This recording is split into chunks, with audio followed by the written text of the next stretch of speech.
नमस्कार नमस्कार। तपाईलाई हाम्रो फ्यामिली गफ एउटा मैले युट्युब च्यानल चलाउँदैछु फ्यामिली अब आफ्नो हिजो हाम्रो बाजे बोजूले गरेको सङ्घर्ष आमा बुवाले गर्नुभएको सङ्घर्ष अनि आएर हामी इभन हामीले गरेको सङ्घर्षहरूलाई चाहिँ एउटा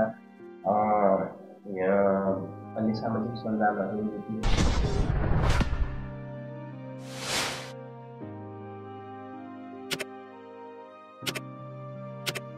भन्ने सोचले बनाएको मैले थोरै एउटा प्रयास गरेको छु त्यसमा एकदम तपाईँलाई धेरै धेरै धन्यवाद समय मिलाइदिनु भयो धन्यवाद।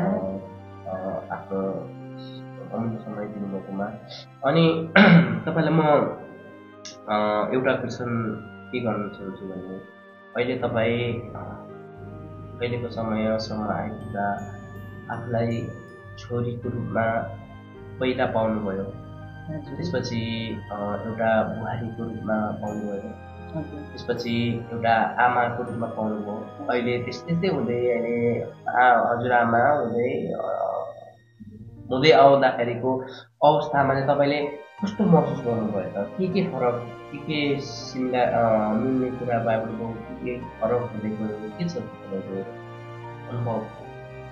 अब फरक त धेरै नि। अब पहिला छोरी हुँदाको क्षणहरू भनेको एकदम त्यतिखेर हाँसी खुसी बाबा आमाको लाड प्यारमा होइन हुर्कियो बढियो, त्यस्तो केही भएन। जब बुहारी भइयो तब केही जिम्मेवारी आयो होइन। जिम्मेवारी आउँदाखेरि अब बुहारी हुनुको सासूको अलिकति इज्जत राख्नु पर्यो, ससुराको राख्नु पर्यो, नन्दा आमाजू त हुनुहुन्थेन, देवरहरू हुनुहुन्थ्यो, उहाँहरूको अब डर अलिकति तरास हुन्थ्यो होइन, माइतीमा भए जस्तो हुन्थेन। अनि त्यहाँदेखि बिहे भएपछि अब बुहारी भइयो, त्यस्तै भएर सासू ससुरा देवर नन्दाहरूसित अब त्यस्तै अब बल्ल भर्खर गएको चेली छोरी एउटा बुहारी भएर गएपछि त्यहाँनिर धेरैवटा नयाँ नौलोहरू कुराहरू अब सिक्नु पर्यो होइन, बुझ्नु पर्यो। यस्तो हुँदै हुँदै अब त्यहाँदेखि जब नानीको आमा भइयो, छोराछोरी भएपछि झन् आमा भएपछि छोराछोरीसित अब कसरी अब गर्नुपर्ने, उनीहरूलाई उनीहरूको के अरे बिमारी, उनीहरूको खानपिन, उनीहरूको स्याहार सुसार, त्यसमाथि काम धन्दा गरेर अब धेरै उनी अगाडि अब जुन माइतीमा भए जस्तो त अब कहाँ हुन्छ र होइन। त्यस्तै हुँदै जिन्दगी बित्यो, त्यस्तै उतार चढावहरू आयो, त्यस्तै धेरै फरक भयो बिहे भएपछि। त्यसो भए अहिले यहाँसम्म आउँदा तपाईँले कति कुरा तपाईँको सपनाहरू बिचमा टुट्यो होला, कति सपना पुरा भयो होला, तर पनि समग्रमा हेर्दा यहाँसम्म आउँदाखेरि तपाईँले जुन सङ्घर्ष गरेर यत्रो यो ठाउँमा आइपुग्नुभयो, त्यो सङ्घर्षको श्रेय चाहिँ कसलाई दिनुहुन्छ? त्यसको भनेको त अब त्यो शक्ति पावर हुनु भनेको त कसलाई दिनु? बाबा आमाले सिकाउनु भयो होइन। त्यहाँदेखि आयो, त्यहाँदेखि गर्दै आउँदा बाबा आमाले सिकाएर संस्कारहरू दिनुभयो, सिकाउनु भयो। त्यही भएर गर्दै आउँदा म पहिला सम्झिँदा चाहिँ मेरो बाबा आमालाई सम्झिन्छु होइन। अनि त्यस पछाडि अब गर्दै आउँदाखेरि अब सङ्घर्षमा साथ दिने श्रीमान भयो, त्यस पछाडि छोराछोरी भयो, छोराछोरीले पनि धेरै साथ सपोर्ट गर्यो। छोराछोरीले साथ सपोर्ट गरेर नै यहाँसम्म आइयो, नभएदेखि छोराछोरी नै हुन्थेन गर्थेन भने त यो अवस्था हुँदैन थियो। छोराछोरीले गर्यो, धेरै साथ सपोर्ट गर्यो, अहिलेसम्म उनीहरूकै साथ सपोर्ट छ र यहाँसम्म आउनुको चाहिँ त्यही हो। अहिले तपाईँको उमेर कति भयो त? अहिले म 63 वर्ष, 18 सालको हो। 63 वर्ष। 63 वर्षको उमेरसम्म आउँदाखेरि बिचमा मैले यो कुरा चाहिँ गर्नुपर्ने थियो, गरिनँ भन्ने केही रह्यो त तपाईँलाई? इच्छा रह्यो त? अब त्यस्तो त धेरै थियो नै। अब त्यो बेलामा त्यस्तो ओभर थिएन होइन, सुविधा थिएन। अब गर्नै पर्छ भन्ने त धेरै थियो नि, तर गर्नु सकिएन। मतलब पनि त्यो गुनासो छैन। तपाईँलाई यो चाहिँ गरेन मैले चाहिँ पाएको म यो ठाउँमा पुग्थेँ होला होइन, यतिसम्म चाहिँ मैले गरेको भए मेरो टर्निङ पोइन्ट भनेर नि जब चाहिँ त्यो ठाउँमा पुगेर तपाईँले आफूले गरिनु सकेको त्यो कुरा भएको भए तपाईँ अर्को ठाउँमा कहाँ अर्कै ठाउँमा हुनुहुन्थ्यो जस्तो केही पलहरू केही क्षणहरू छ त? त्यस्तो त अब छ नि, अब त्यतिखेरको बेलामा अब त्यस्तै त्यो बाबाआमादेखि डर लाग्थ्यो होइन, भन्न सकिन्थेन, गर्ने पनि आँट थिएन।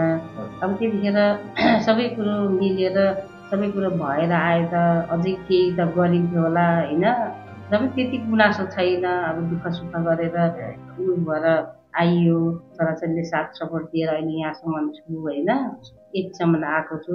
अझै पनि त्यति गुनासो चाहिँ छैन, अब यस्तै गर्नै पर्छ भन्ने त त्यो होला, र पनि नभए पनि अहिलेसम्म त्यस्तो दुःख नै लाग्ने कुरो चाहिँ छैन। त्यसो भए अहिलेसम्म तपाईँले साथ सपोर्ट सबैको पाउनुभएको छ, तर त्यतिमा तपाईँले आफूले अहिलेसम्म यो अन्तरालसम्म आउँदा यो व्यक्तिलाई चाहिँ म आँखा चिम्लेर विश्वास गर्छु भन्ने कोही तपाईँको जिन्दगीमा हुनुहुन्छ? त्यो त म अब आँखा चिम्लेर सपोर्टै गर्नु पर्दाखेरि मेरो फ्यामिली नै हो, मेरो फ्यामिली नै हो, मेरो छोराछोरी, मेरो फ्यामिलीलाई नै म सपोर्ट, म उहाँहरूकै उयो लाग्छ होइन, विश्वास लाग्छ, उही छोराछोरी। अनि तपाईँले अब यसो अब सन्तान भयो, तपाईँको आफू सन्तान भएर अहिले आफ्नो ठाउँमा पुऱ्याउनु भयो, अनि त्यो ठाउँसम्म पुऱ्याइन्जेलको यात्रा जुन तपाईँले तपाईँ इन्डियाबाट आएर शक्तिशालीमा रहनु भएर फेरि बिहेपछि तपाईँ गएको यात्राहरू कस्तो रहेछ तपाईँ? त्यो त कहानी नै बन्छ। अब इन्डियामा जन्मिनु, म जन्मेको मेरो बाबा बचुरको जन्म हो, मेरो बाबाको जन्मेर आर्मी, इन्डियन आर्मी भएर इन्डिया जानु हो। इन्डिया गएपछि उतै अब के अरे नोकरी जागिर, अब इन्डियन आर्मी भएपछि उतै हुनुहुन्थ्यो। अनि मेरो आमा पनि भोजपुरकै हुनुहुन्छ, उहाँलाई बिहे गरेर लगेर गएपछि म सिक्किममा जन्मेको हो। सिक्किममा जन्मियौँ, हुर्क्यौँ। अनि इन्डियामा जन्मेर हुर्केर बाबाले पेन्सन भएपछि नेपाल ल्याउनु हो। नेपाल ल्याएपछि हामी धरान बस्यौँ। धरान बसेपछि त्यहाँदेखि यता जग्गाहरू लिनुभयो, यताउता गरेर यता आयौँ। खेती किसान दुःख, त्यतिखेरको गाडी थिएन, बोकेर ल्याउनु पर्ने। धरानबाट एक हप्ता लागि सामान ल्यायो, फेरि एक हप्तामा सकिन्छ, फेरि गयो ल्यायो, त्यसो गरेर बित्यो, त्यस्तै बित्यो। त्यहाँदेखि जन्मे, त्यसरी यहाँ आएपछि बढ्यौँ, हुर्क्यौँ। अनि पहिलाको चलन अब त्यस्तो के अरे लभ म्यारिज त्यस्तो भन्ने थिएन। उहाँबाट माग्नु आउनुभयो उहाँले मलाई होइन, बाबा आमा लमी भन्थ्यो त्यतिखेर, लमी लिएर माग्नु आउनुभयो, मागेर लानुभयो। अनि त्यस्तै अब कहाँ जन्मेको, भोटाको जन्म, मधेसको जन्म, भोटाको मर्न भने जस्तो अब त्यस्तो खोकु भन्ने ठाउँमा मलाई दिनुभयो। त्यस्तोमा पनि मैले सङ्घर्ष गरेर जसो गरेर दिनहरू बिताएँ होइन। त्यतिखेर कति वर्षको? त्यतिखेर मलाई 16 वर्षमा दिनुभएको मेरो बाबाले। 16 वर्षमा गएर मैले पढाइ घरमा गरेँ। अब त्यतिखेर सासू ससुराको डर, अब त्यहाँ धिक्की जाँतो सङ्घर्ष त कति गरियो त्यस्तो त। अब यहाँबाट एक्कासी त्यहाँ त्यो खोको भन्ने ठाउँमा जाँदा तपाईँलाई त्यो ठाउँ देखेर के महसुस भयो त? तपाईँ कति खान सक्छु जस्तो महसुस भयो त? त्यतिखेर त लाग्थेन नि। अब भिड भनौँ, पानी लिनु जाँदा भिडको बाटो जानुपर्ने, अब के अरे डोको बोक्नु पर्ने, जङ्गल दाउरा उकाली ओह्राली गर्नु, यहीँले जिन्दगी बित्ला जस्तो त लागेन मलाई। र पनि आफ्नो लेखन त हो, आफ्नो 6 दिन छैटीमा भागीले लेखेको पुरा गर्नुपर्छ भने जस्तै मलाई अब त्यही 6 दिन जस्तोलाई दिनुभयो मेरो बाबा आमाले। सङ्घर्ष दुःख गरेर सोचेको त त्यो थियो, सक्दिनँ होला जस्तो, तर मैले जसो तसो सङ्घर्ष गरेर गरेर अहिले यहाँसम्म दुःख सुख गरेर यहाँसम्म। तपाईँले खोकुमै कति वर्ष रहनुभयो त? खोकुमा म त्यही 6-7 वर्ष रहेँ। अब त्यहाँको वातावरण, अब आफ्नो भाषा बोल्नुहुन्थ्यो सबैजना, स्कुल टाढा भएपछि त्यो भएपछि मैले सोचेँ कि मेरो छोराछोरी भोलि यस्तै भाषा मात्रै बोल्ला, पढाइमा अलिक कमजोरी होला भनेपछि मैले यहाँ शक्तिशाली आएर अर्काको गोठ खोल्मामा बसेर मैले छोराछोरी हुर्काइ बढाइकन यहाँसम्म ल्याएको मैले छोराछोरीलाई। छोराछोरीमा बुझ्ने भइरहेको छ होइन। त्यो जुन खुकुदेखिको शक्तिशालीसम्मको यात्रा तय गर्दाखेरिको सङ्घर्षहरू, जस्तै तपाईँहरू अब बाजेले हाम्रो बुवाको बाउले त त्यतिकै त जा भनेर त होइन दिनु भएन त्यस्तो होला। होइन। तर पनि कसरी चाहिँ बनाउनु भयो त आफ्नो ससुरालाई, बुवाको बुवालाई कसरी बनाउनु भयो त? ससुराको बुवा हाम्रो ससुरालाई मनाउनु त सकिँदैन, जान्छै भनेर त दिनुहुँदैन। जेठी बुहारी मलाई उहाँले रोज्नु भएको बुहारी, एकदम मान्नुभएको बुहारी मलाई दिनुहुन्थेन होला। तर म चाहिँ त माइती आउने बहानामा यतायतै बसेँ। ससुरा बाउ पछि पनि आएर भन्नुहुन्थ्यो मेरो छानेको बुहारी, एकदम घर गर्ने बुहारी मैले थिएँ। तर मेरो बुहारीले घर छोडेर यसरी हिँड्यो, मलाई दुःख लाग्यो। जे काम गराउँदा पनि सकोस् नखोस् सकोस्, सानो थियो सानो उमेरको र पनि हस् भनेर भन्नुहुन्थ्यो मेरो ससुराले। होइन त्यसो भनेर भनिरहनुहुन्थ्यो ससुराले, जसलाई पनि त्यही कुरा गर्नुहुन्थ्यो। तर मैले अब ससुरा बाउहरूलाई अब त्यत्रो गरेर भए पनि मैले उहाँहरूको अपमान गरे जस्तो भयो। छोराछोरीको भविष्य हेरेर चाहिँ मैले शक्तिशाली आएर सङ्घर्ष गरेर अर्काको जग्गा बुटा गरेर छोराछोरीलाई यहाँसम्म ल्याएको मैले। त्यही हो मेरो सङ्घर्ष। त्यो जुन शक्तिशालीमा आउनुदेखि तपाईँको त्यतिखेर अब न जग्गा न घर, त्यतिखेरको त्यो जुन सङ्घर्ष, कसरी चाहिँ तपाईँहरूले जिन्दगीलाई चाहिँ गुजारा गर्ने, यत्रो अब मेरो छोराछोरी भयो होला, कसरी चाहिँ म छोराछोरीलाई म राम्रो शिक्षा दीक्षा दिन्छु भन्ने कसरी आँट आयो त तपाईँलाई? त्यही हो, माथिबाट झरे छोराछोरीलाई जस्तो लुगा पनि बोतु गरेर हुन्छ, जे गरेर हुन्छ छोराछोरीलाई चाहिँ म सक्षम बनाउँछु भन्ने सोच आयो। अनि अर्काको जग्गा गरियो, अर्काको जग्गाहरू कमाइयो, अर्काको घरमा बसियो। त्यस्तै रहँदै बस्दै जाँदा छोराछोरी जन्मियो, हुर्किँदै पढ्दै गयो। तर मेरो छोराछोरी जे होस् ज्ञानी भनेको मान्ने, अब म पनि कडै थिएँ र छोराछोरी पनि त्यही भएर राम्रो भयो। उनीहरू भनेको मान्ने, जे भन्यो त्यही मान्थ्यो, जसो भन्यो त्यही मान्थ्यो गर्थ्यो। र अब छोराछोरीले पनि साथ दियो, मैले पनि दुःख गरेँ र यहाँसम्म आइपुग्यो। अनि कति वर्षको छोराछोरी छोडेर आफ्नो बुवा चाहिँ विदेशको यात्रामा हिँड्नुभयो? ठुलो छोरी हो, ठुलो छोरी चाहिँ 12-14 वर्षको थियो होला। अनि छोरा चाहिँ 12 वर्षको। अनि माइली छोरी त्यस्तै 9-10 वर्ष। कान्छा छोरा चाहिँ त्यही 4 वर्ष 5 वर्षको थियो होला। बुवाले विदेश जीवन बिताउनु भयो। म यहाँ दुःख गरेँ, छोराछोरीलाई बसेँ, त्यही खेतीपाती सुँगुर कुखुरा बाख्रा बस्तु पालेँ। त्यस्तै गरेर बस्दै जाँदा अनि त्यहाँदेखि पहिला त सिलाङ जानुभएको मेरो श्रीमान बुवा, उहाँ जानुभयो। 5-6 वर्ष धाउँदै आउँदै जाँदै गर्नुभयो। यता दुःख गरेँ, उहाँले त्यसो गर्नुभयो। त्यसो गरेपछि पछाडि 15 त्यसो गर्दै बस्दै जाँदा 10-15 वर्ष पछाडि चाहिँ फेरि कतार जानुभएको। त्यतिखेर पनि कति मान्छेले डुबायो, के गर्यो र पनि हार नमानेर जे गरेर ऋण पान गरेर पठायौँ। त्यतिखेरको के अरे पैसा चलाउँदाखेरि ब्याज 100/10ले धान 100/10 पाथी भर्नु पर्थ्यो। त्यस्तो चलाएर सुन डबल चलाएर गरेर उहाँले पनि दुःख गर्नुभयो, म यता दुःख गरेँ। अनि त्यही भएर चाहिँ यो भएको हो।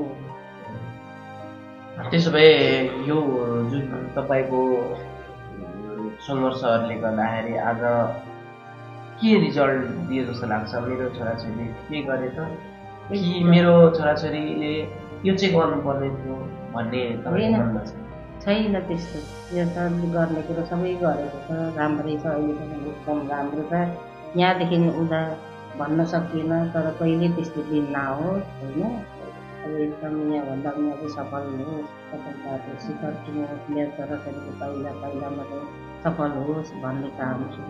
अब क्वेसन, तपाईँले आफूलाई एउटा छोरीको रूपमा पनि देख्नुभयो, एउटा आमाको रूपमा पनि पाउनुभयो, अनि तपाईँले आफ्नै छोरी पनि पाउनुभयो अनि आफ्नै एउटा बुहारी पनि पाउनुभयो।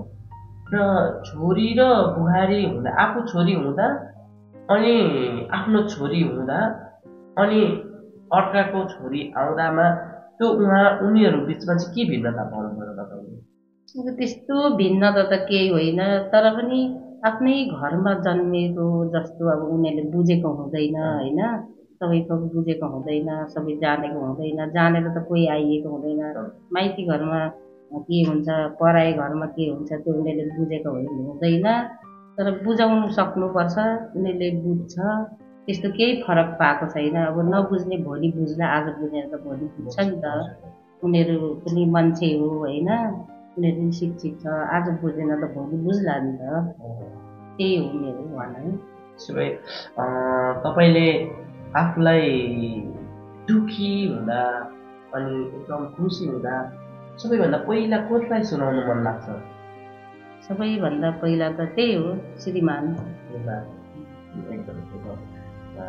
आफ्नो जीवनको एक सिक्काका दुई पाटा भनेका श्रीमानको। अनि तपाईँ चाहिँ आफ्नो जिन्दगी अहिलेसम्मको समग्रमा भोगाइहरू सब कुराबाट चाहिँ कतिको सन्तुष्टि हुनुहुन्छ त आफ्नो जीवनप्रति? यो त अब पहिला भोगेको गरेको कुरा मध्येमा त अहिले सन्तुष्ट, एकदम सन्तुष्ट छु अहिले। अब यस्तै हुँदै जाओस्, यस्तै हो सदाबहार भन्ने चाहिँ मेरो चाहना छ।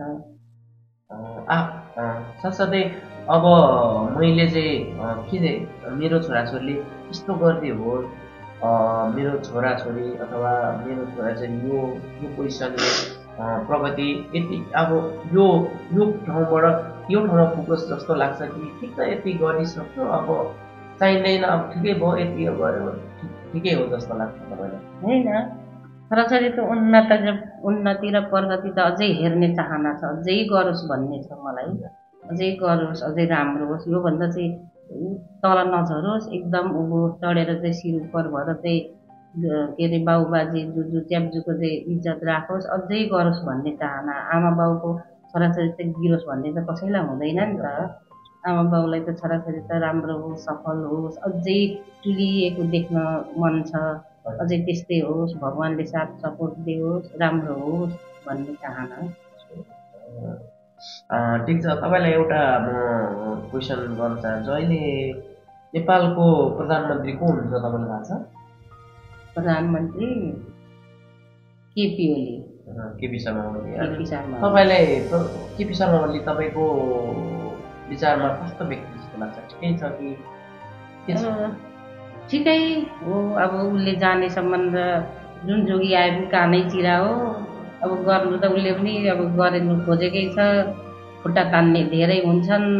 अब ठिकै छ, ठिकै लाग्छ मलाई चाहिँ। अब त्यही त, अब हाम्रो अहिले अवस्था यो देशको होइन, अब छोराछोरीको सँगै आमाबाउसँग पाउने, कमाइको लागि विदेशी पढ्ने, सँगै कमाउँछु भन्नु नपाउने अवस्था देख्दा त हामीलाई दुःख लाग्छ।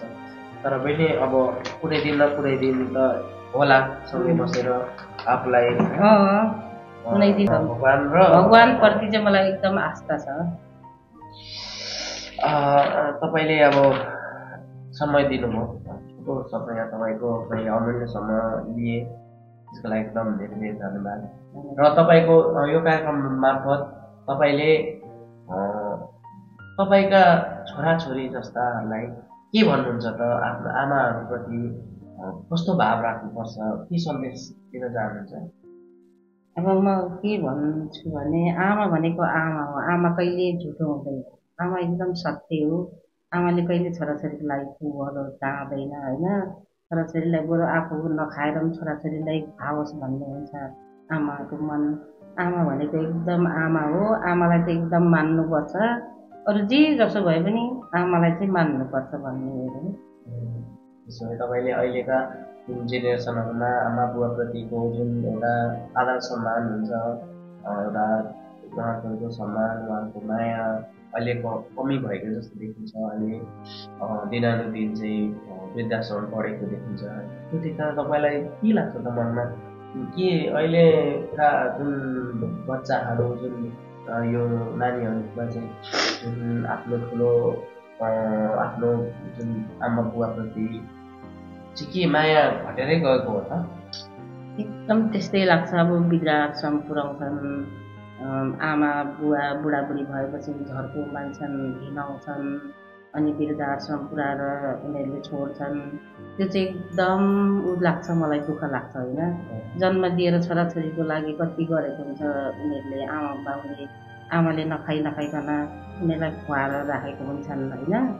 त्यो वृद्धाश्रम पुर्याउँदाखेरि उनीहरूको अलिकति पनि चित्त पनि नदुखेको कसरी। हिजो त उसलाई त्यही आमाले स्याहारेर खुवाएर पियाएर त्यत्रो बनाएको हो नि त। उसले दिने दिनमा चाहिँ किन त्यसरी वृद्धाश्रम पुर्याउँछन् त? त्यो चाहिँ दुःख लाग्छ मलाई। आमा बाउ वृद्ध भएपछि एकदम बच्चाकै जस्तो स्वभाव हुन्छ। मलाई ल्याइदिन्छ कि मलाई दिन्छ कि भन्ने आशा हुन्छ। हिजो उनीहरूलाई दिएको थियो भने त्यो उनीहरूले किन त्यो छिटो भुलेको त? त्यस्तो त्यो चाहिँ भुल्नु हुँदैन। आमाप्रति चाहिँ माया श्रद्धा हुनुपर्छ। तपाईँको कुरालाई अब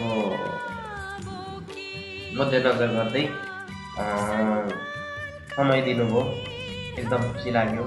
अब आमा छोराको छोरी गर्न मन भयो। धेरै धेरै धन्यवाद।